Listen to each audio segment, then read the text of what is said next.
نبی پاک علیہ السلام نے خود ایک قصہ بیان فرمایا بنی اسرائیل کا۔ حضور فرمانے لگے 3 شخص تھے، ایک کوڑ کے مرض میں مبتلا تھا، کوڑا تھا، ایک گنجا تھا، ایک نابینا تھا، ہر وقت پریشان رہتے تھے۔ میرے رب نے ان کو آزمانے کا فیصلہ کیا۔ دیکھو اللہ کے آزمانے کا طریقہ کیا ہے۔ ایک فرشتہ انسانی شکل میں آیا، سب سے پہلے جس کو کوڑ کا مرض تھا اس کے پاس آیا۔ حضور سید عالم صلی اللہ تعالی علیہ وسلم بیان فرماتے ہیں، اس نے آ کے اس سے کہا کیا چاہتے ہو؟ اس نے کہا یار مجھے کوڑ کا مرض ہے، لوگ مجھ سے نفرت کرتے ہیں، گھن کرتے ہیں، کاش میری کھال ٹھیک ہو جائے، جلد ٹھیک ہو جائے، بیماری چلی جائے۔ تو فرشتے نے ہاتھ پھیرا، اللہ نے شفا عطا کر دی۔ شفا کس نے دی؟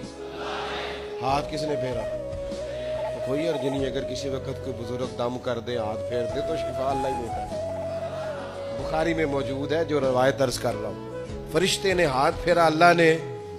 اب فرشتہ اس سے پوچھتا ہے پسند کیا ہے، مال کون سا پسند ہے؟ کہنے لگا اونٹ بڑے پسند ہے۔ تو فرشتے نے ایک حاملہ اونٹنی اسے دی اور برکت کی دعا بھی دی۔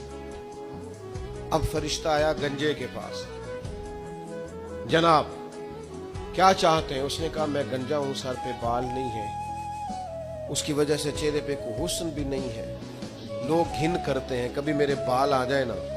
فرشتے نے ہاتھ پھیرا، بال اللہ نے عطا کیے، اس کو شفا ہو گئی۔ اب فرشتے نے اس سے کہا کہ مال کون سا پسند ہے؟ کہنے لگا گائے بڑی پسند ہے۔ فرشتے نے تو اس کو نے ایک حاملہ گائے دی اور برکت کی دعا بھی دی۔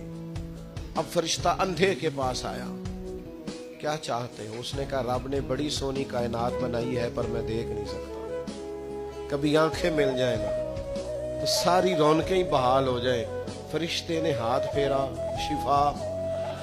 یاد رہے گا مسئلہ، یہ اتنا سا مسئلہ جس میں لوگ بڑی جلدی اڑ جاتے ہیں۔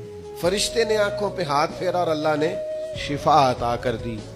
فرشتے نے کہا پسند کیا ہے؟ کہا بکریاں بڑی پسند ہے۔ ایک حاملہ بکری بھی دے دی اور دعا بھی کر دی۔